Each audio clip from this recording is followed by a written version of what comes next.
It's 7 o'clock Central Time. I'm not even going to say 8 Eastern Time. Yeah, it's 8 And we back. p.m. What's Eastern going on? time. Not much, man. I'm hanging in there. And I've been sick for the last couple of days. So, well, I ain't gonna say last couple of days, really all day yesterday. I must have ate something real bad. Can you hear me okay? Yeah. All right. Well, I know this week we got a cool guest, man, a special guest. Reached out to him a couple weeks ago, asked me if he'd join the show. He said he'd join the show. Um, it's crazy. We always talk about entrepreneurs in this space, and there's a lot of people who are coming and going, and this guy is holding it down and staying relevant in this space. And I'm really excited to bring in Dan from StandupDisplays and talk about his story. His His story, right? Nah, for Yeah, sure. everybody has a story. And I really hate that you're not bringing the pain today. But one thing I do want to tell you, as we're getting started, and even your computer is under the weather because you keep freezing up. But I wanted to commend you because I know you haven't been feeling good. Anytime we go the whole day, a little abnormal without kind of touching base a little bit. I know, like I said, you haven't been the greatest, but you're still here. So you committed to do the show. What's up, Joel? Thank you. Always a pleasure having you on. Look forward to your commentary and your questions. But yeah, go ahead and kick the music off and let's jump right in. You ready to start the show? Yes, sir. Start the show.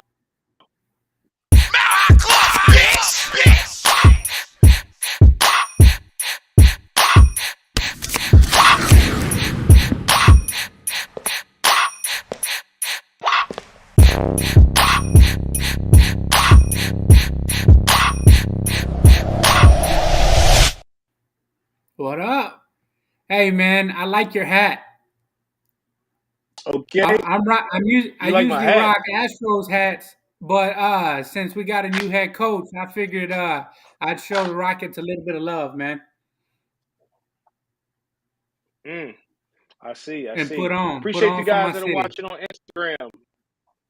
Appreciate the guys that are watching on Instagram. We appreciate the guys who are watching on YouTube.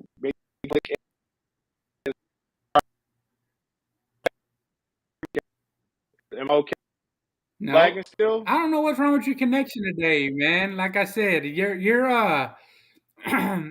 network is a little under the weather with you today, so I guess it took a page out of your book today, and it's going to play sick today. Is this better? Am I better? No. But hey, man, let's go ahead and All right. bring in our guest, Dan from Stand Up Collectibles. I want to jump right in and get his story. How you doing today, Dan? Doing great, man. How are you guys doing? I think we're doing a little Doing bit better really than good. Raphael, unfortunately. Just a tad, man. What's up, Dan? Yeah, No, no, I we're live appreciate here, you man. I keeping appreciate the you. show tonight, man. Thank you. Thank you He's for making it joining real us, Dan. easy to get on him Hope today. you can hear me. Thank you for joining the show. Hey, he might not like it, but I get to rag on Hold him on one all second. day today. Usually he's the one throwing the punches, but today I get to throw the punches back at him.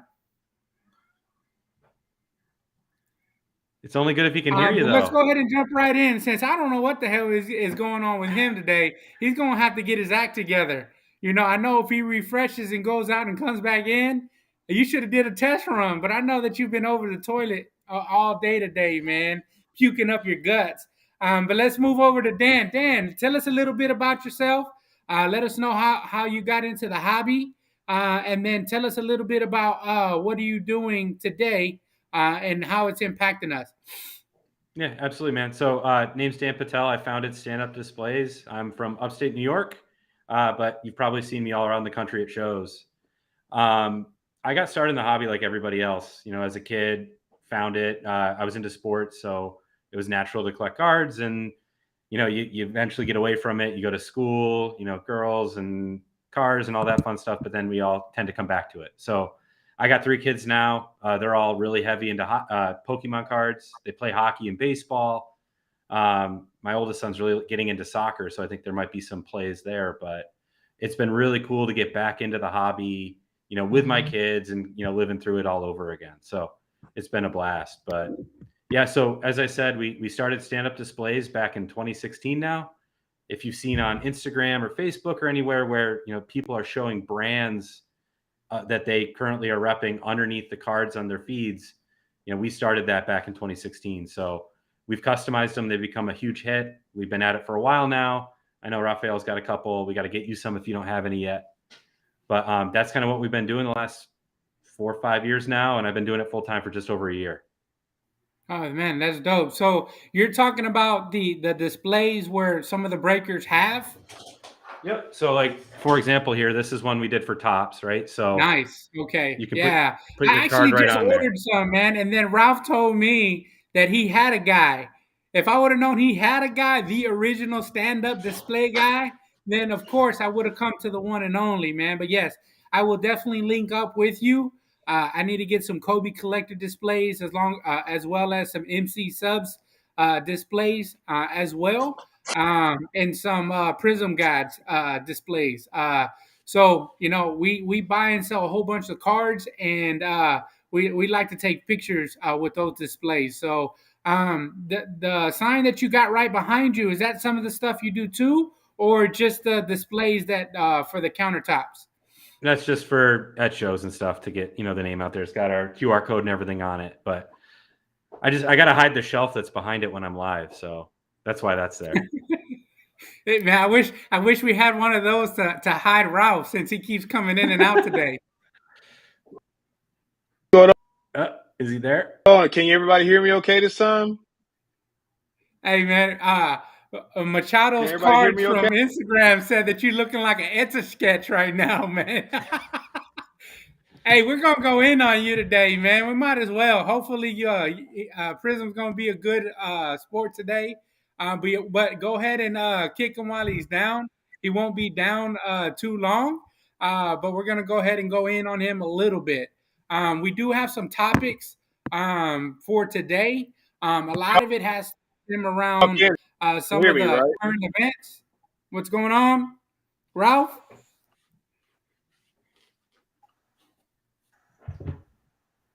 I want to be. I can You hear you okay? better now. I A might little not be better. able to see you, but I can hear you. Okay. Yeah, man, you're an epic fail. So I'm Well, gonna go ahead and go back a little bit, man. So I don't think Ralph took his 15 minutes today. So every Tuesday before the shows, we try to log in about 6:45, and so he always gets me because I'm always a little bit late. And so he's usually texting me and say, "Hey man, we're about to go live. Hop on." So I don't think he took his 15 minutes a day to do his radio and his sound check. So he's coming in and out, and he actually runs the stream. So without him, I think what he needs to do is do a complete reset, but then we would go off stream. Um, but how long have you been in the industry now, Dan?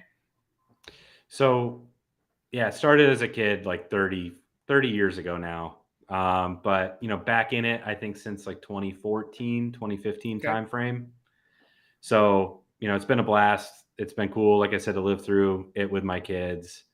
My story is really not that much different than pretty much everybody listening. No, I got you. But how did you? So tell us a little bit about stand up displays.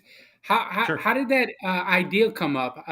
Because, like you said, now we see it all over the place now. And I've been in for quite a while, and it was almost like night and day. So how did you can you hear me kind of come up with that okay? idea? Man, you're gonna have to stop stealing my steam, man. Either you're gonna have to stay in the closet, man, or Okay, you're gonna have to sorry. figure out that mic situation, man. Go ahead. I'm gonna Yeah. let you lead the show. I'm Go ahead, happy man. I'm too. sorry, guys. I'm gonna Hey, keep working man. on it. Go ahead. Hey, I'm so happy too. And it just so happened that you're under the weather. But how did you come up with the idea? I mean, we're starting to see it more places now with all the breakers that are coming out. They're starting to utilize it because it's a great marketing tool. But tell us a little bit about stand up displays, how you came up with the idea, and then where have you taken it from there? Yeah. So, I mean, a lot of people are familiar with 3D printing now. It's a lot of people have them. It's in a lot of people's homes. But that's really what started all this. So there was never really a great option out there for displaying your cards. I mean, everybody has those cheap, clear acrylic ones, but they fall over. They're not really meant for cards. Yeah, there you go. If you walk by them too fast and your floor is a little bouncy, cards fall over, your hand hits it, it falls over. So there had to be a better way. So went looking for a better solution, couldn't find one. So I had this 3D printer that my buddy had taught me how to use. So I designed one and just started making them on my own for myself. Once you got a 3D printer and you have a design, you might as well make more. So we started selling them on Etsy. And that kind of started as a way to make a car payment here or there. But as they caught on, and then the whole bubble happened with the hobby, the whole thing took off. Next thing you know, it's like, hey, maybe we can pay our mortgage. Then now it's like, hey, let's take this full time. So those started as the simple ones. We ended up getting into the custom ones, and we've just been constantly tweaking and perfecting it as we go to where we are now, which is we just cranked out, I think, 450 stands today for a couple of different orders. For Shipping one between. printer, or you have a whole warehouse of it now? So we actually have them made. So we outsource that, and we do the Okay. customization on them in house. You wouldn't be able to do that volume. Even we Yeah. actually do have, I think, 16 3D printers, but even with that many, you can't keep up with that. So we're shipping between 30 to 50 orders a day. It's really getting out of hand. I mean, we've been able to hire some people. We're looking to hire some more. It's gotten to the point that it's really growing. It's really recognizable in the hobby, and I think a lot of people see the value in it. Yeah, and of course, I mean, there's nothing like the original. I've seen, and I've been approached by all kinds of people trying to do it now. But I mean, it's definitely something that is really neat, and it really makes a lot of things pop. It almost feels like you should have been on Shark Tank, man, looking for a shark to grow and expand.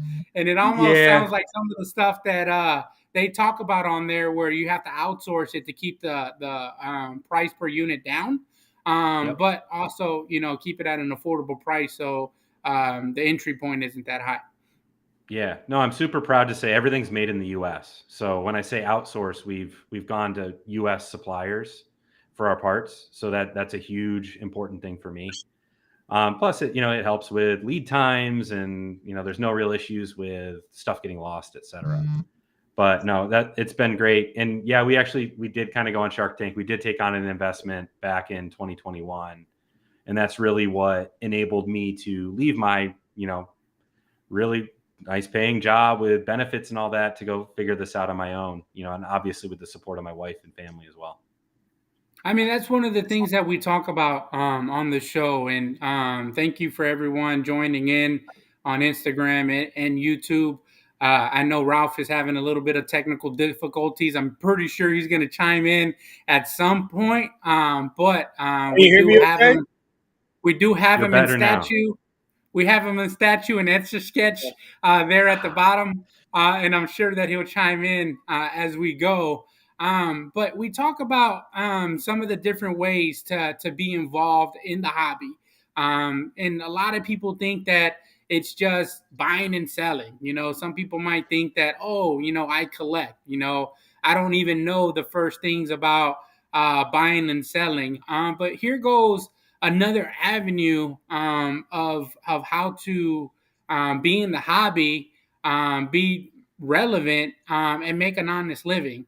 I know Ralph has gone full time hobby now, and he's starting to do shows and reinventing himself with that. So, Culture Collision has kind of flew off the rails. I think he was highlighted on ESPN one time. So it's one of those things where you find your niche, and then you keep on reinventing yourself, because there's going to be ebbs and flows, just like any industry. But it is neat to see the different ways that we're able to kind of jump in and make a living, and Yeah. sometimes you can do it 100% of your income, or it can just be a fractional part of your income, maybe some extra spending money that you use to go on vacation. Yeah. Hey, shout out to Culture Collision, by the way. We haven't missed one yet. I don't plan to miss one unless he picks one some random spot I can't make it. But that show's been, instrumental to us. Love going. It's, one of the best planned out shows. So kudos to you, Raphael, for that. No, I appreciate that very much, man. I hope you guys can hear me okay, man. I'm trying to chime in as much as I can. So I really appreciate you, Dan. I remember the first time I met you in person was at Culture Collision, and you gave me this standard display that says Prizm God. And I think after that, I Yep. graduated to the Culture Collision. I can't remember if I got Culture Collision. Was it the second one? It was the second time we did the show. You gave me Culture Collision, but I know it was Man, the It's first time I tough. got the one-on-one Prizm God. The Yeah. standard Hard for me to displays was a remember. That really was a cool while ago display. now. Yeah, it was, man, but I really appreciate it. And kudos to you. I mean, we've talked about entrepreneurs in this space coming and going. And then, I wanted to I don't know if you guys covered the fact that what made you still relevant and maybe talk about some of the trials and tribulations that you guys have had, whether you've had some or not. I know you guys partner up with eBay. I think you guys partner with some of the biggest platforms in our space. I mean, at what point does somebody not need the stand-up displays? I mean, what point, like talk to us about some of the trials and tribulations. I mean, like, talk about being an entrepreneur in this space, please. Yeah, I mean that's an outstanding question, and it's one that really boils down to being willing to challenge what you're doing. So you can just sit there and do the same thing over and over again and get the same outcome for a while, and then eventually it stops. And if you don't change and pivot, you're going to fail. We've had a number of pivots over the last several years. Where I've been pretty steadfast in my ways, but you realize you gotta move on to something else. Like I said earlier, when you were kind of in etch a sketch mode, we started with 3D printing. We're now injection molding. You couldn't keep doing what we were doing with 3D printing in the volume that we were getting. In fact, one of the biggest trials and tribulations we had was last year before the national. We actually had to shut down our store for a majority of the month. Just because we Hmm. couldn't keep up with demand. We knew that there was going to be a significant demand coming at the national. So we actually shut down and didn't take orders for a month while we sorted everything out internally. We Mm. made a vow that was not going to happen again this year. And I mean, unless something crazy happens, I don't anticipate it happening this year. So, you're constantly thinking of ways to get better. And a lot of that comes from feedback from customers. We get that all the time. Mm. Hey, this could improve. Have you thought of this? And we try our best to switch it up and stay fresh. Yeah, I know you talked a little bit. I don't know if it was before we started going live, but you talked about your biggest supporter being your wife. Yes. I've been lucky enough and blessed enough to be able to have a great supporter in my wife as well. Talk to us about that. Like, I mean, talk to us about that number one supporter, because I think a lot of people don't understand what it's like being an entrepreneur, having to be told no, 100 times, and then be able to wait for that one time, of yes Yeah. to keep going.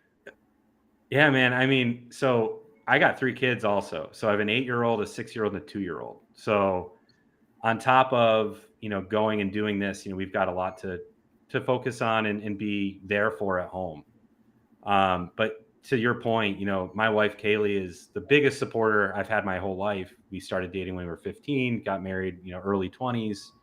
Now we have 3 kids, and you know, not only without her support could I not do it, but she's here every day. She's in the office. I mean, if you get an order from us, guaranteed it was assembled and packaged by her. So not only was she a supporter of this, but she's been there when we first started doing stuff until 2 in the morning, as we're assembling orders at the dining room table, to now where we're both full time in the office doing this while the kids are at school. She's been just so instrumental to everything. Mm. we did have a question that came through on Instagram. It asked, "Does the fluctuation in the hobby affect your sales on stands?" Yeah. I'll say absolutely not. Um, I think that what we're seeing in the hobby right now, personally, and I don't really deal a lot in this stuff, but the super high end cards, I think you're starting to see a lot of stories about the decline in those values. Like a lot of the, sorry, Raphael, but the Prizm Golds, the Anthony Davis took a huge bath, but not many people that are, true collectors have that kind of money to spend and lose on a card. The middle of the road, the low end to the middle of the road hobby, I think is stronger than ever, in my opinion. The number of sales on eBay are up, or at least flat. I haven't checked today, but up or flat. So there's still so much activity, and people want to enjoy those cards. And that's where we fit in. And I think that because of the health of that segment, our company's been doing outstanding. For sure. I mean, that makes a lot of Congrats sense to there. you. And Ralph, you don't look like Etch a Sketch anymore. You're coming in clear as day, and you sounding clear as day as well. But yeah, that's actually great that you actually found a segment of the hobby that isn't affected by the ebbs and flows as much. Right. I think the way that I would kind of look at it, do top loaders or penny sleeves ever go out of business? And I Right. think that your product that you offer, which is really neat and really cool, it actually again creates a new way to display your cards in a way that's specific and customizable to the user itself. Yep. And I mean, I guess it's as simple as sending you an image, and then you take it from an image and you create life out of it. Yep. 100%. Yeah. That's definitely. Go ahead. No, that's the day to day. I mean, we do that. We've done that a ton of times. It's great, but I mean, I'll give you the example, right? I could give you a t-shirt. I love t-shirts. I love going to shows and getting t-shirts. But if I wear that shirt to the grocery store, who knows if it's going to resonate with anybody, right? They'll see the brand and just think, oh, that's a cool shirt. But if you were to use a stand, one of our displays, or give it to somebody and they use it on Instagram or Facebook or TikTok or wherever, that shows that viewership kind of, the brand that they are associated with, and it gives them somewhere to go. It creates a family tree of accounts that are familiar with that logo.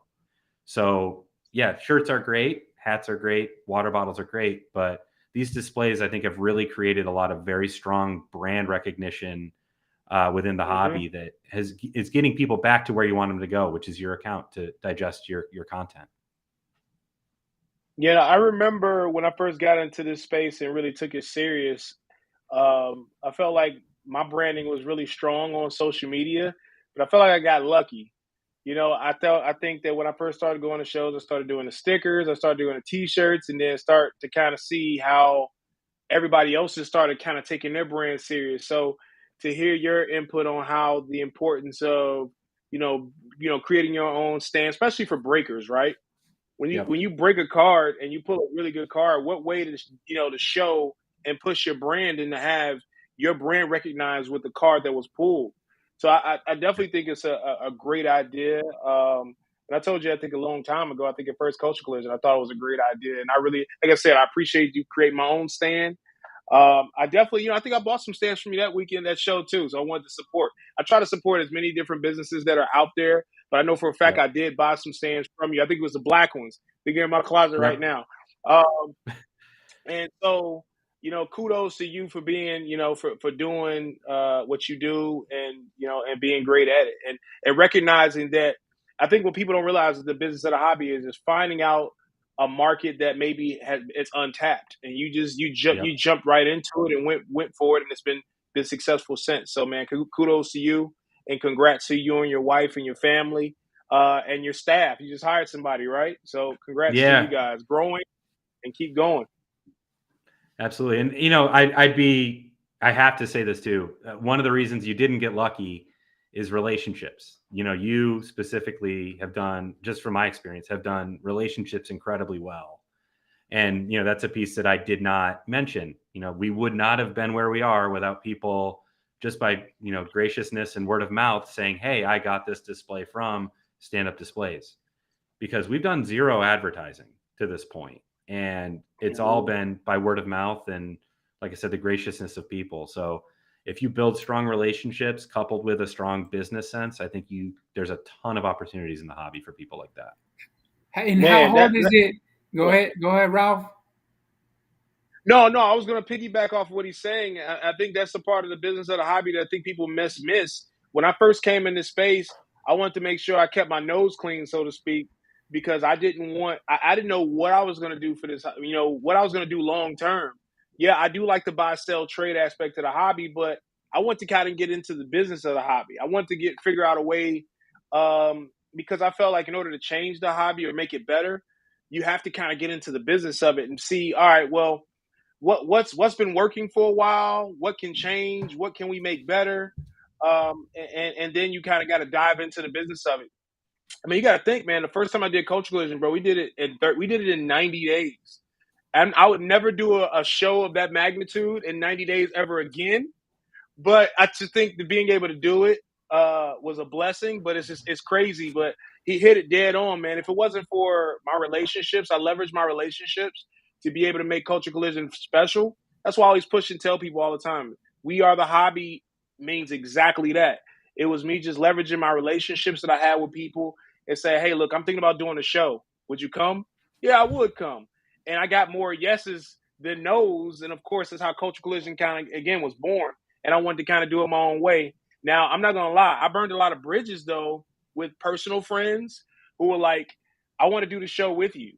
And I'm like, and I'm sure I rubbed some people the wrong way, but I think that when you're a visionary and you have ideas, you kind of have to go with your guts and just kind of like say, you know what, I know you may not like me right now, but let me just get my vision out. And then once I get it all the way out there, then I can bring you back with me. But yeah, you hit it right on the head, man. Relationships are everything.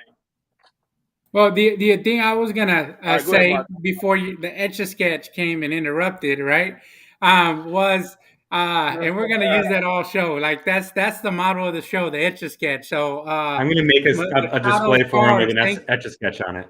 Let me write that Yeah, down. 805. We're probably gonna have to do Prizm Gawdz with the Etch-a-Sketch in the background, man, just to save the date on this. But I was gonna ask you, again, I get contacted all the time now about different marketing devices, whether it's stands or it's placemats, the mats that they use now, that have different designs on it. But how easy is it to access, your product, and then, like for me who wants some stands, how would I go about doing that? Yeah, so that's another thing. And if you actually go on my Instagram at StandupDisplays, I think I have a sticky post. You got to be careful, especially with people that reach out to you and offer these types of things, whether it's brake mats or stickers, or people are even lifting images off of our feed and pretending to be us. Please, please, please, if somebody asks you if you want this stuff, pay with a secure method of payment. Credit card, PayPal, goods and services, not friends and family, because there's a lot of bad people out there. Now, that said, you go right to our website. It's a Shopify website. You can pay with Shop Pay, credit card, PayPal, all those secure methods. That is our preferred method of doing business. We will not ask you to do Cash App or anything like that. You go right on our website. You go to our custom stand link at the top. When you order, you submit your logo right there. So you submit your logo, you submit your order. We then take that, we create a proof for you, which again is sent automated through the website, which you can either accept or request changes for. We go back and forth until you get something you like. Once you approve it, we make it and ship it. It's all done through the site. So be mindful when you're buying online, use trusted sources. I'm pretty visible everywhere. Trust me, you can trust us. What's the turnaround time on the stand?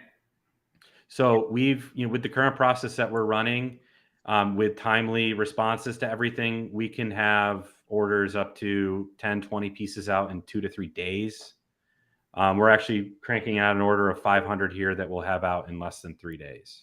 So we are just firing on all cylinders to get all this stuff done.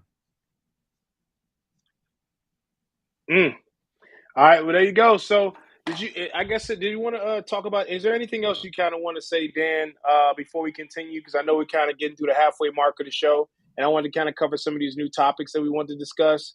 Did you want to talk, for the entrepreneur that's out there, that may be having a hard time? Is there anything you want to say to that person out there? Yeah, my biggest thing is I don't think that there's a get-rich-quick scheme in the hobby. I think you might hit some home runs here and there, whether it's buying a card low in a good situation and selling it high. That's certainly out there.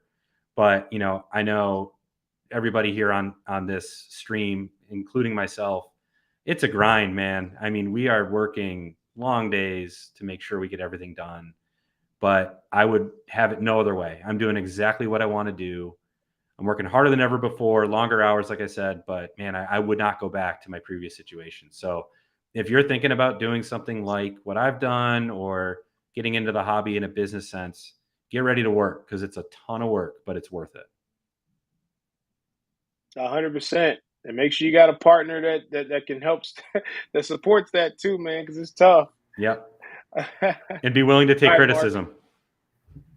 So that's right. So we're in playoff season for some of these sports, and we got baseball that just started about a month ago, and we have the NFL draft coming up. So it's like we're in full sports mode, so to speak.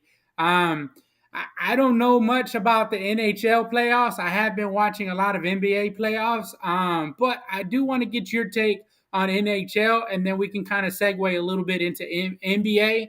I know right before we hopped on, we talked about some of your favorite teams being from New York, but like in the Avalanche, or the Avalanche, I'm sorry, Colorado.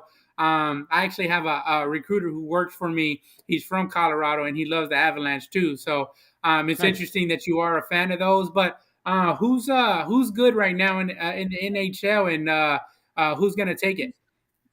Yeah, I mean, it's right now it's hard to bet against the Bruins. They just had the greatest regular season of all time. They got a lot of really key rookies on their team that if you're looking to invest in hockey cards, the Brad Marchands, David Pastrnak, their backup goalie, who I know my good friend is a collector, Jeremy Swayman. But the Bruins are going to be tough to bet against. But, I mean, everybody knows at this point who Connor McDavid is of the Edmonton Oilers. I'm sure his cards, if you were to look at the prices, are way up right now, but it's only a matter of time before he had a bit of a slump to start the playoffs. It's only a matter of time before he kicks it into gear and you start to see them make a run for it. So my play is Connor McDavid, and then, the key rookies on the Boston Bruins. Yeah. I know nothing about NHL hockey, but I know Connor McDavid. Yeah. That's all I know. Well, there's a couple Gawdz I know his cards. I mean, I even brought some show and tell. I mean, they didn't play there right goes now. the GOAT right there, Gretzky. Yeah. There you go. Everybody knows that Gretzky. Sure. And you know what? I've been to a handful of games here, hockey games here. We had, I guess it's a semi-pro league. The Houston Oilers played here for a long time. I don't know if you know them or not, but I got a chance to go and watch a few of their games. And I tell you what, watching, I guess it's kind of like watching, for me, soccer and watching hockey on TV. Until you get in a stadium or you get into a hockey arena and get to see those things live, it's hard to really appreciate, at least for me, what they have to offer. But it's the moment that you're in there, you can feel like the atmosphere from the sport, the bashing against the glass. You'll see a fight or two. It's almost like it's the rite of passage sometimes for some of those fights, man. So it was actually something very fun. If you haven't gotten a chance to catch a hockey game, don't turn away from it too much. Go and do it, right? I guess it's almost like bowling in a sense, right? You're not really going to watch it too much on TV, but if you go bowl, you're going to have a good time, as long as you're not like Ralph and putting it in the gutter there. You'll have a good time. Couldn't have said it better, man. I guess we're going to talk. But let's talk about this NBA playoffs. I mean, how do you feel about what's going on with the LA Lakers? Just most recently, they're putting it together, right? I think. Right. I think it's set up right now for LeBron to make a huge run. It was almost like John Morant every time down the court. It was like he was a bowling ball, and the Lakers were the bowling pins, and it's almost like he ran and threw himself into them, and then he'd look up and expect a call. And some of those, it was almost like he should have gotten the call. There was one play where I thought he was about to, like, Vince Carter, LeBron James, and jump clean over him. But he caught LeBron's shoulder and, of course, fell to the ground and got charged got a foul, offensive charging foul, man. But that's an interesting series. I'm really surprised that the Lakers are up 3-1, but I guess the inconsistencies there with Memphis down the stretch has led to some timely victories for the Lakers. I'm not. I mean, they were my dark horse team to win. Now, the most disappointing situation is the Miami Heat versus Milwaukee. I did not expect them to be 3-1. I did not expect Milwaukee to be down 3-1 versus Miami. I mean, Jimmy Butler is every time. I swear, the only time he shows up is the playoffs. Regular season, he's ghost, and then in the playoffs, he's Superman. I mean, I don't know what to say about this guy, but I'm almost argue that they could be one of the best teams in the East. I mean, Miami should definitely. I mean, they were a couple years ago, and then now here they are beating who we thought was the best team in the East. And then now also Atlanta is another one. Atlanta is giving Boston a hard time. I know they're playing right now, but if they pull off this game, now it's going to be even more interesting, 2-2. And then if Miami pulls off, this upset 4-1, I mean, it's definitely a good setup for where LeBron could definitely could take, can creep one in, which honestly, I think he could be, if he wins one this year, I think it'd be easy to respect him a lot more than people will give him credit for, especially when he was the underdog this year, clearly. So you don't respect the bubble ship for LeBron? Is that what you're saying, man? No, I'm okay with LeBron winning in the bubble. I don't have any problem with him winning in the bubble whatsoever. But I just think that people will look at him a little differently. And shout out to Love What You Collect. She's watching us live from Budapest, man. So shout out to her and her family out there. Be safe out there on your travel. Yeah, she says Jimmy Butler is all of that and a bag of chips. But yeah, I mean, I'm not gonna lie, man. I just think that LeBron winning this year would be more special. And to be completely honest with you, I think that's a lot of our problem with the NBA card market. And I know we're going to talk about that very shortly, so I don't know if we should segue straight into it. Unless Dan, you want to chime in on your NBA playoff perspective? No, I was just going to say Butler. It's obviously sample size, but Butler averaged 22 points in the regular season. He's almost 37 here in the playoffs against the Bucks. I mean, that's so huge. There you go. I mean, that kind of segues. Yeah, but I mean, they don't call him Jimmy Butler. That kind of segues us straight into what moves the cards out. Yeah, he's from Tomball too, so he's from Texas. I live in Tomball. He actually went to the high school that my kids go to now. So we're deeply ingrained there in some of them Jimmy Butler kind of facts. He lived in his car, out of his car at one point. So it's actually really exciting, his story and his journey of where he's gone. And it's interesting that, he did drop 56. Now, it's almost like they kind of fouled him a little bit at the end to see how much he can push it up. I was wondering if he was going to be able to beat Jordan 63, but he fell a little short, but still a really remarkable game. Yeah. So I did post a question earlier this week on my feed in regards to Banchero and his prices. Obviously, his prices are a little higher because he's the chase and a lot of the new products that are coming out. And the question that I had was, is the prices that he have that are he's selling stuff is selling for right now, is that something that's going to stay consistent, right? Or are we going to see like some of the other new products on the rookies sell really high and then a month later everything starts to fall? But it's like this product started to come out a little late, so it's right when, some of the awards are coming out. So the question was, do awards take card prices up, or are the prices already baked in based on the season that they've already had? Typically, awards do help the players in terms of value, but kind of what I was kind of saying before in this market. The NBA card market is suffering ridiculously, but I think a lot of it has to do with our superstars aren't playing. Right. They're not playing at a high level. They have no chance. Most of them don't have a chance to win like people actually think that Steph Curry doesn't have a chance to win a championship, but he does have a chance to win a championship. But it's just because of where they landed, it doesn't look like they have a chance. But I think we're starting to see we're starting to see like maybe the position, the position of where these teams land is almost irrelevant now. It's almost irrelevant. But like now, yeah, the number one team in the West was Denver, followed by Memphis. And outside of Denver, I mean, everybody else is almost to the point they're about to get eliminated. So I just think that if we see a lot of our superstars get a chance to play, then maybe there's an opportunity where the NBA can maybe LeBron cards. If he looked like he was having an MVP season, maybe his cards will continue to rise. But to answer your question, typically the rookie of the year and most improved players, those things typically help the value of the cards. But I don't know, we're just not seeing it with NBA this year. I actually think though, a lot of those prices and are baked in, right? So that was like the resounding kind of response that I got when I posed that question earlier this week. But I think I read somewhere. We're in a weird stage for the NBA, and the NBA isn't the only market that I wanted to kind of touch on. There's actually NFL with the big Aaron Rodgers trade that just went through.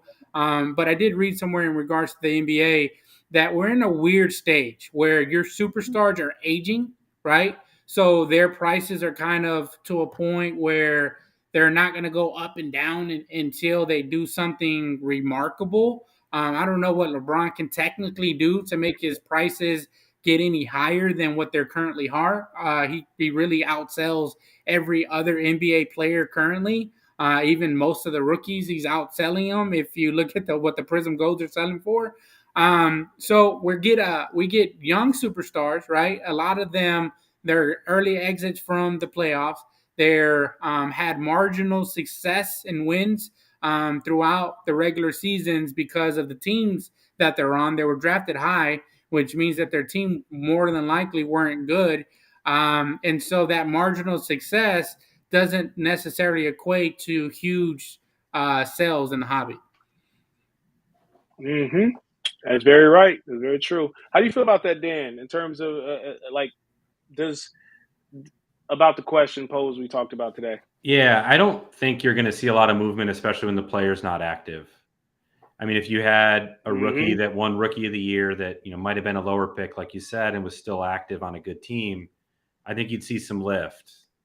But I can't imagine people saw the announcement that Benchero won, and they hopped on eBay and said, "Hey, I'm going to go grab his cards and I'm going to pay a premium." My opinion is I think it could really help his long-term value, but I don't think it's going to help his short-term, personally. Yeah, I think agreed. I think that if LeBron had the game that Jimmy Butler had, we'd be saying a lot different story. I kind of like when Luka hit the game-winning three, right? To force a game 6 or whatever that year when we were all in Dallas. Everyone was looking for Luka at that point, and his prices were through the roof that weekend. Now with Luka out of the playoffs, it's hard for people to really pay a premium on his stuff. And actually, a lot of people are like looking forward to Luka being out of the playoffs to start buying him. So I think that the superstars, the ones that are kind of carrying the hobby, without them having the amount of success that we're normally accustomed for them to have, we're not going to see those huge jumps and people rushing to eBay and to Golden or to PWCC auctions to start buying their stuff. But with the news like what happened yesterday with Aaron Rodgers, that does increase value for residual players like Garrett Wilson, the receiver there. There are impacts to like Jordan Love, who is now quote unquote probably the starter in Green Bay now, which he had some success last year, in the game when Rodgers was out. And then we also saw the impact to Tua's market when Tyreek went to Miami last year. His Tua's market actually flew up after that. So I think that awards, a lot of the prices they're already baked in.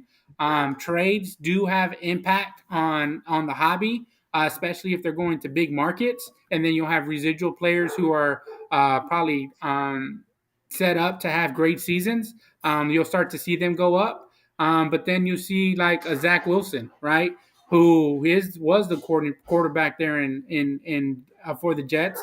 But now with Aaron Rodgers there, does he get traded? And maybe that'll kind of kickstart his value and his hobby. But that's kind of all I have to say about the moves. You got anything else, Ralph?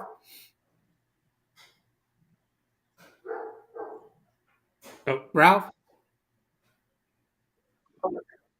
Well, I'm kind of like, no, I think that's pretty much it for me when it comes to the card values. I mean, we can kind of talk on and on about it.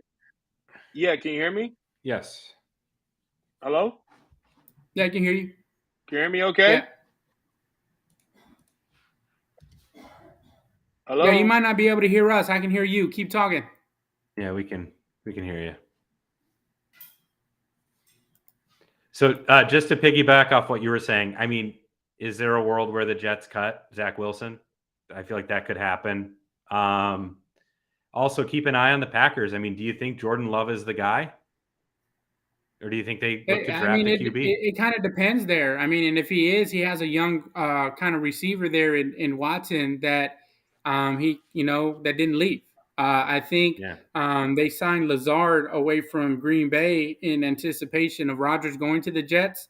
So that might have hurt some of the help that Jordan Love has at his disposal. But I think they'll identify that in the draft, and we'll start to see Jordan Love's kind of stock continue to rise. The other interesting thing is out in San Francisco with Trey Lance. I think they said that he was healthy and ready to go. So it's going to be interesting to see what his market does, and then some of these new quarterbacks. Because last year we weren't quarterback heavy in that draft. This draft coming up on Thursday, quarterbacks can, 3 or 4 quarterbacks can go in the first 10 picks this year. So it'll be interesting to see what that product does, with some quarterbacks to buy. Yeah. My personal thing, I just spoke with if you can hear me Kyle, okay, we're going to talk here. Yeah,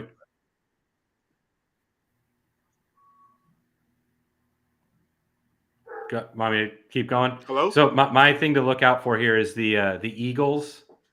I think that they could be moving back, and you could see somebody like Green Bay or somebody else moving up to 10 if the QB they like is on the board. So look for that trade. I think something could happen there. Okay. If you can hear me okay, I know. Go ahead. We can hear you. Feel free. Okay, cool. And I was going to say, if you can hear me. All right, good. All right, so it's shows versus. Okay, double checking. All right, shows versus social media. Mark, I know this is a conversation you wanted to talk about. My apologies to the people who are watching and viewing. My connection is not good today, so I do apologize. But if you have any questions, go ahead and take the lead on this, Mark. Shows versus social media. I know this is a conversation you want to have you want to talk about. Feel free to go ahead and jump on that.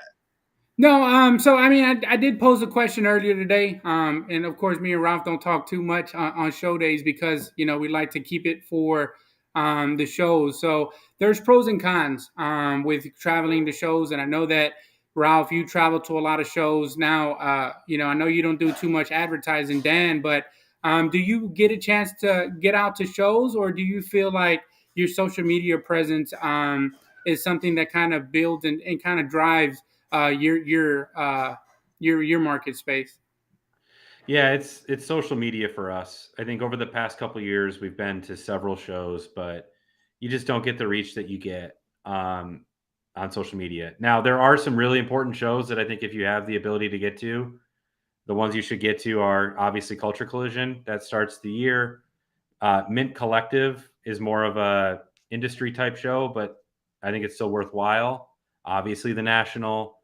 I think Burbank is getting to the point that you cannot ignore that. And then the Top Summit, if you can make that. Those are kind of the big ones. And then my request to everybody, if you are able to go to shows locally, support your local card show. They all start small, but as everybody continues to attend and share, they will get bigger and it'll be better. I agree with that statement. All right. So I will say this: shows versus social media. I mean, this was in reference to buying and selling and the market, right? Yep. I feel like going to a show gives you the pulse of what the hobby is. I know we talked about it a little bit with Tony Devine and even Terrence last couple of weeks, where you get a chance. Like if you're set up as a vendor, you get a chance to really hear what people are looking for. That's how I knew about Conor McDavid because people ask about him. Yep. So even if I don't know hockey, and I don't know football, if I don't know basketball, guess what? You get to hear hundreds of people, thousands of people ask you over and over and over again what they're looking for. So therefore, you get to kind of see what the pulse of the hobby is. So that's great insight there. People used to, like friends and family used to, well, how do I know what to buy? Well, if you go to a show, all you got to do is just listen. Yeah. Just write down 4 or 5 different names and just kind of do your research, study them, see see what the card used to sell for, and see what it currently sells for. Those type of things, they help you out, especially in this space. And then you can take that to social media. Chances are on social media, if you're looking on social media, whether it be Facebook, Instagram, I'm sure there's some other platforms I'm not thinking about right now, you kind of get a chance to see, hey, I'm looking for such and such, and you'll see the same type of names that people are asking for at the show. But to me, I think the show, because it's a live market space, I feel like that's really the real pulse of where the hobby is, because Yeah. it's active. Facebook is like it's subjective because it's all online. It's not really the same. eBay is just a marketplace where people just upload cards. This is a post sale for whatever it's for sale, versus when you go to a show, you get to actively see what people are actually asking for. So I feel like there is benefits of the shows versus social media. I think if you build up your platform enough on social media, you can get a little bit of that too. So even with myself, I get tons of people on my inbox on a weekly basis that constantly buy. Am I interested in this? That's just my take on it. I mean, there's pros and cons with everything, Did you hear right? me okay? I think that with social media, you're able to reach and touch a bigger market share, right? But with the shows, believe it or not, I mean, we're 2023, and there's still a lot of people who don't use Instagram, right? And might not use Yeah. Instagram for an avenue to buy and sell cars. I think there was at one point I was at a show and somebody said that they got a huge market share on Twitter, right? I don't think I've ever bought or sold a card on Twitter, but there's a lot of people that do.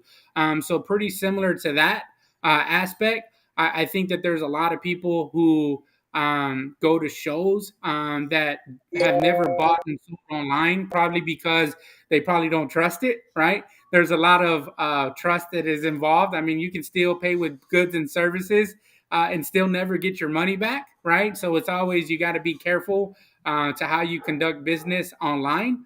And I think that, the people who go to shows might have the cards that you might not see online, right? I think that a lot of people do deals at shows and are able to kind of get the new stuff. Maybe somebody just pulled it and don't have an Instagram or a Facebook or a Twitter to sell cards. And so you get to buy those cards fresh, off the fresh out the pack. So again, Yeah. pros and cons, right? We can do a list on going to shows, and we can do a list on social media. I think there's been times, Ralph, where you've gone to shows and didn't sell anything, and all the stuff that you were selling on the show, you put it on your feed, and then you sold almost out completely, and then vice versa. You put everything on your feed, didn't sell anything, and then you went to a show and got cleaned out. So it's kind of fickle, and it's kind of interesting how some of that dynamic works. And we can talk about the pros and cons of each, till we're black and blue in the face. But if you haven't been to a show, I do encourage you to get out to one, because you can see the different dynamics. You go to a little show and then go to a big show, and then you can see kind of why the bigger shows only come by once or twice a year, and how that impacts the hobby. Yeah. The first show I went to was at the Albany, New York Polish Community Center. Mm-hmm. I think it had All right. 50 to 100 Dan, tables. Go ahead, Dan. Yeah, I'm just saying that's the pulse of the hobby. I mean, there's no huge corporate presents. It's just a room full of collectors and longtime dealers, and you can get a lot of cool stuff at reasonable prices, and that's it.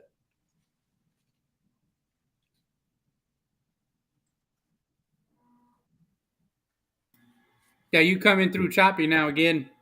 You're choppy again. Well, what's the next topic we got? Pickup of the week? It's probably pickup, but he froze now. So Dan, you said that you've been in the hobby in the space for a while now.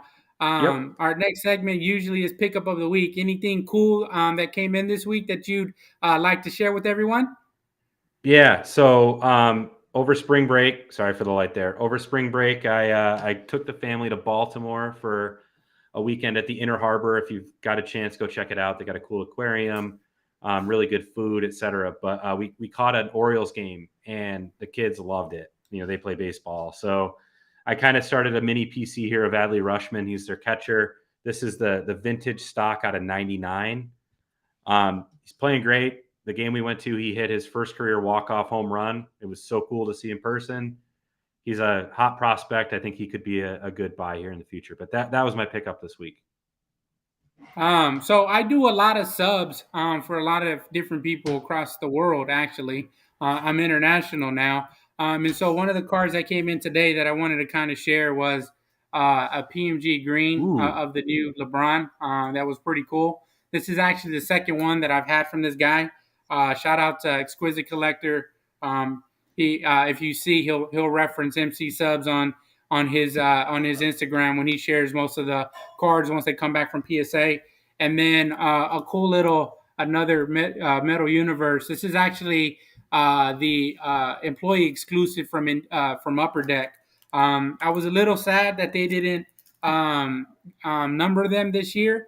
In the past, they were usually numbered to 125, and they were given out to all of the Upper Deck employees. And so the second that this set actually released or was given to its employees, I actually picked up a set and graded them all. Still have the Jordan and LeBron. It's probably going out to consignment next week. And, you know, whatever they go for, they go for. Joel, pickup of the week for him is a 2011 Topps Chrome Blue Refractor rookie card of a JJ Watt. See, he's a H-Town guy with me. So I always enjoy the stuff that he posts up. But yeah, shout out to JJ Watt. What is that? That's a go? Hey, now you got Jordan looking like an Etch-a-Sketch. But what I know, he did recently pick up that BGS 9 centering Jordan rookie card. I know he's been after one of those for a while, so I'm happy you were able to pick one up. Thank you. Thank you. Probably not. Now I can hear you. Okay. I guess looks like we're at this. I apologize, Dan. I'm so sorry about the connection. It's probably the first of none. I've never had a connection problem. So now I have Do a not connection worry problem. about it, man. Marcus usually won't. So I apologize about that. We're at the segment of the show where we usually do something called hold or sell. We usually mention two different names. You hold it, you sell it. You can give us a reason why you're holding the sell it, or it's fine. And that's basically this is one of the last segments of the show. Outside of that, we give our guests a chance. Disconnect from Instagram because sometimes I don't really know what if it's that or anything else. So my apologies to people on Instagram. But you should click and subscribe on YouTube. That way you can get active. I give you 5 questions. Mark gives you 5 questions. And I think to do this, or are we kind of like, what's going on? You ready? Mark? Yeah, I don't know what the hell you're saying, Ralph. I was trying to hold in there, and I know Dan is too. You choppy as heck over there, man. I don't even know how we're gonna do 5 and 5. We can't even play ping pong over here. But I'm gonna go ahead and stand. I think what he was trying to say, it is that segment of the show, hold or sell. We're gonna give you 5 questions each. and you have to either hold one or sell one. All right. And so the first one that I have is matte or gloss stands. Oh my God. Wait, who? Matte or gloss stands. Since you do stands and you do an iteration of it, do you Oh, like the matte matte. Okay. finishes or the glass finish? Matte, because they photograph better. And Rob didn't send me his questions. And I know you're a hockey guy, but I did want to get your take because both of these teams are still in the playoffs. But who are you going with? Which one you holding or selling? Lakers or Celtics? I'm going to sell the Celtics and hold the Lakers, I think. I think I see you came back. You got a question for him? UFC or WWE? I will sell WWE and hold UFC. Okay. I didn't ever watch growing up, so I've kind of liked UFC here as an adult. Tua or Lawrence? I'm going to sell Tua and hold Lawrence. Tank or Mayweather? I'm going to hold Mayweather and sell Tank. Tank has a chance to be the greatest now. I don't know. I mean, who's Mayweather going to beat up on next? How many more Paul brothers are there? I'll anybody. Mayweather is probably the best technical fighter of all time. He's Tank not exciting to watch. Best boxer. Yeah, I think CJ Stroud or Anthony Richardson. CJ Stroud or Richardson. I'm going to sell Richardson all day, man. I don't care how good you do in the combine. I don't think he's as good of a quarterback as anybody else in the draft. Not even close. A regular 9-to-5 or being an entrepreneur? Oh man, I'm going to sell the 9-to-5. Hold the entrepreneur. Sell that 9-to-5, baby. There you go. Connor McDavid or Sidney Crosby? I'm going to hold McDavid and sell Crosby. I think we're seeing something special with Connor McDavid. He just put up 153 points. He's only the 6th player to ever do that. Look at the list of players, man. He's great.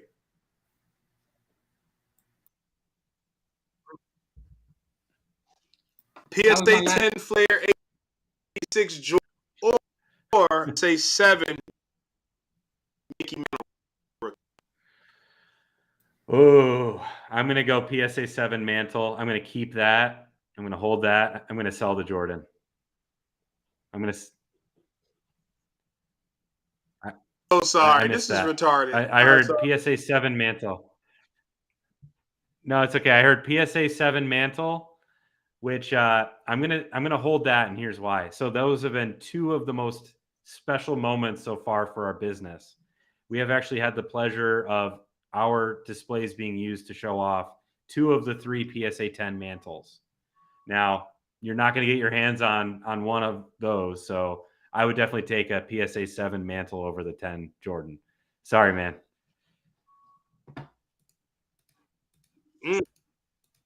Thank you. Hey, man, you're going to have to hold or sell one today, man. Kobe Collector or Etch-a-Sketch over here, man. I'm not saying. No comment. All right. I got you. Randy Moss or Jerry Rice? I'm going to hold Jerry Rice and sell Randy Moss. Now, can I tell a story real quick about Randy Moss? All right, so here's my Randy Moss story. You want to tell us a story about him, huh? Yeah, I got a story. We were at a Giants game, and my brother-in-law insisted that we park at this random spot where nobody else was. So we set up, we get out all the cornhole boards and all that. We're playing, and some random guy comes up and says, "Hey, do you mind if Randy Moss plays cornhole with you?" And we're like, "Yeah, sure, bring him over." 5 minutes later, this crowd of people comes with cameras and all that crap. It was Randy Moss and Charles Woodson with ESPN. They came by our car and played cornhole with us for like 10 minutes. The whole thing's on YouTube. It's one of the most surreal things I've ever had happen to me in my life. But I still got to sell them. Now, I don't know how many questions you got for today at your sketch. It's usually 5 and 5. You don't maybe put 8 questions to your 3. That'll be a reason why you can't hear most people want to keep it when they get reactions like, golly. But I mean, Jerry Rice was just so great. I mean, it's kind of hard to dispute how great he was. Plus, I mean, within the hobby, I think he has. I'm sorry, he has one of the most recognizable rookie cards in the hobby. Yeah, you know what I thought was pretty cool, just in reference to Jerry Rice, when San Francisco was making their playoff run this last season, him being in the end zone, and being the big 49ers guy that he was, just showing that support. And if it wasn't for Purdy going out, I think that they had a legitimate shot to not only get to the Super Bowl, but actually win. But it was kind of neat. I think even one day he had all his rings on. In the end zone, when they kind of shot over to him. So I thought that was kind of neat. Both special players, though. I mean, some of the most exciting football I've ever seen was when he was on when Moss was on the Vikings, and then obviously that great year with Brady in New England. That's a tough one. Do you think any of the receivers that we see today would ever kind of get to that that level of success that those guys had? If you give Justin Jefferson an elite quarterback, I mean, Kirk Cousins is pretty good. He throws it a lot. But if you give Jefferson an elite quarterback, I mean, some of the plays I've seen him make, I could see him being that good. And actually, shout out to Drury Brother Cards on Instagram. They've got one of the best Justin Jefferson collections I've ever seen. They had it at Culture Collision, something like 4 of his rookie Shield 1-of-1s from various products. But I could see him catching up potentially. Yeah, and I mean, you see the Lions starting to take a step forward. Maybe Green Bay takes a step back. The Bears might take another step forward as well.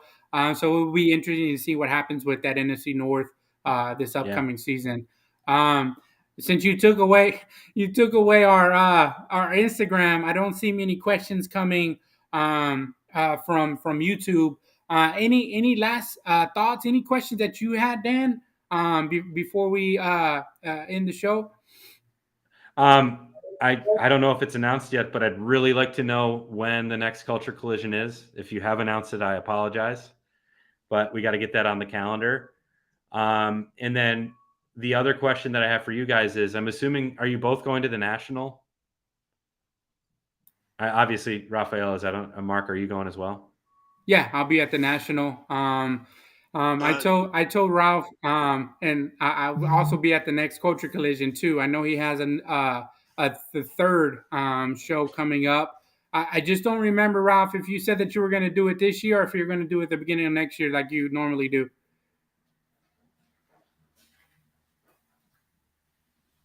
The next coach. Can you guys hear me? Okay. Yeah. Yep. You guys can't hear me. Okay. Yes, we can. We can hear you. Okay. If you guys can hear me, the next Culture Collision will be January 25th to the 28th, 2024. Show next year. Awesome. Okay. So January 25th to the 28th of next year, 2024 will be the next Culture Collision. Great. So my next question with respect to that National one is, what is your plan for the National? Dang, this is crazy. What do you deem a success for the National for you? So I'm gonna be honest with you. I've never been to a National. Right, I've heard all the stories about them. My buddy Gerald, who lives in who's the Windy City Sports Card, he just chimed in. He actually lives in Chicago. And of course, like every other year or every other year, the National Convention is in Chicago. I think this year coming up, it is going to be in Chicago again, if I'm not mistaken. And so, I'll be definitely going there. It's been a few months since I've seen Gerald, and a few months. Well, it's probably been a year since I've seen Ralph in person. I think at the last TriStar show, I got a chance to link up with him. But yeah, it's going to be my first national. Definitely excited for that. And so my goal is to kind of just grasp it all in, like pull it all in.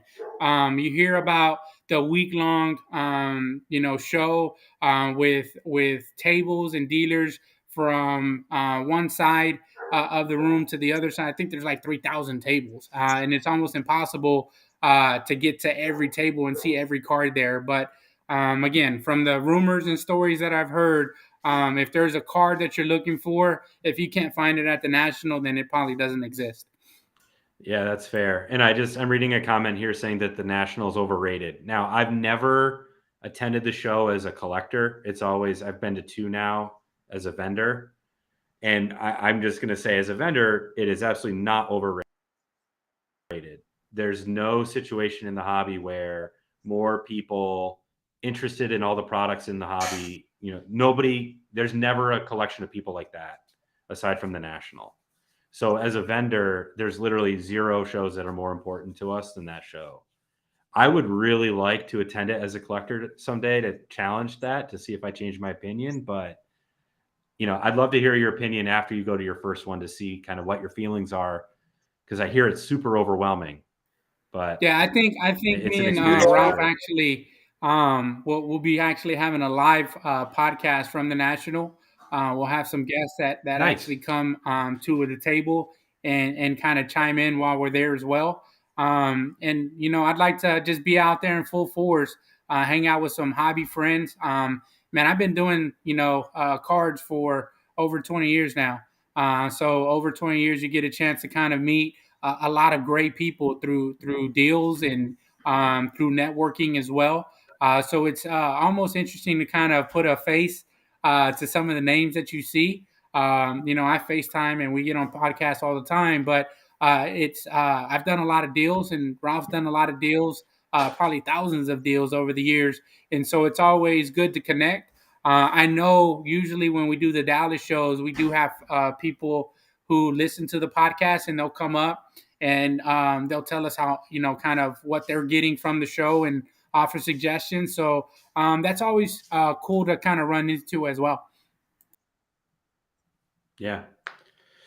Like I said, there will not be another show. I mean, there's other big shows, but everybody goes to the National, or almost everybody. So Yeah, it's well, definitely a great opportunity to network. Can you guys hear me okay? Yep. Oh, you can't hear me. All right, Mark said or not, but I'm the National is definitely a great show. It's very overwhelming, especially if you're a new collector. And I know probably more about it when we get to the Nationals, but yeah, the January 25th to the 28th, 2024, and next year we plan on doing 2 Culture Collisions here.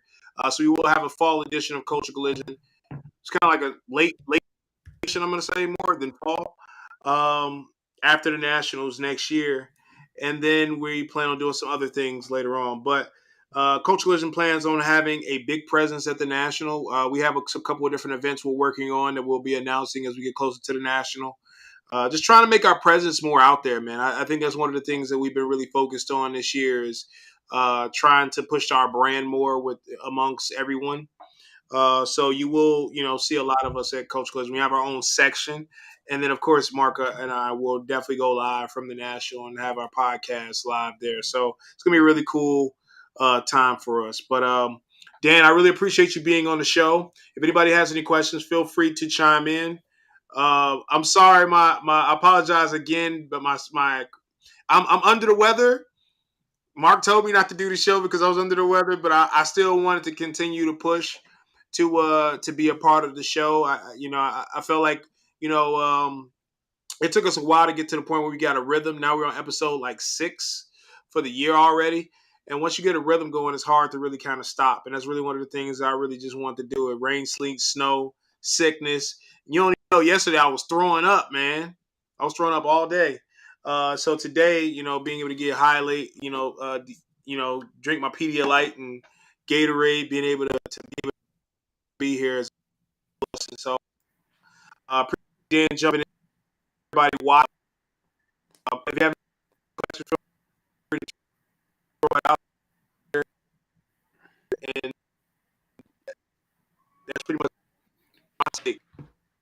Yeah, we're good. Hey, Dan, Yeah, I will be reaching out. I am tired of these acrylic ones. I mean, they do the job for what they are, but nothing Thank beats you. the stand-up display. So I'll definitely be reaching out.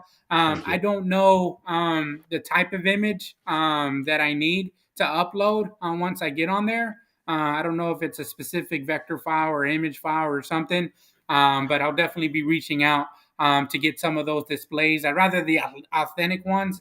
I have been approached by some knockoff ones, but I do want to go support stand-up displays and get some of those. So look out for a message Thank from you. me. Ralph, I know that you're in the Will background. do. Any last words, Dan, before we play the outro?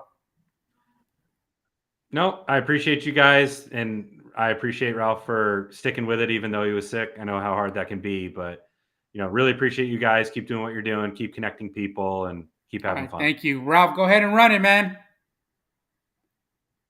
He actually bounced, Nah, didn't he? he's in the background. He's back there listening somewhere.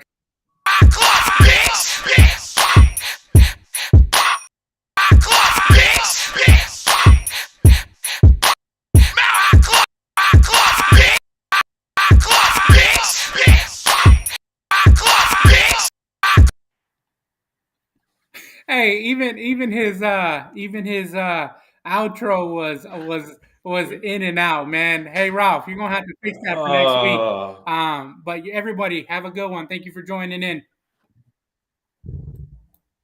thanks, guys.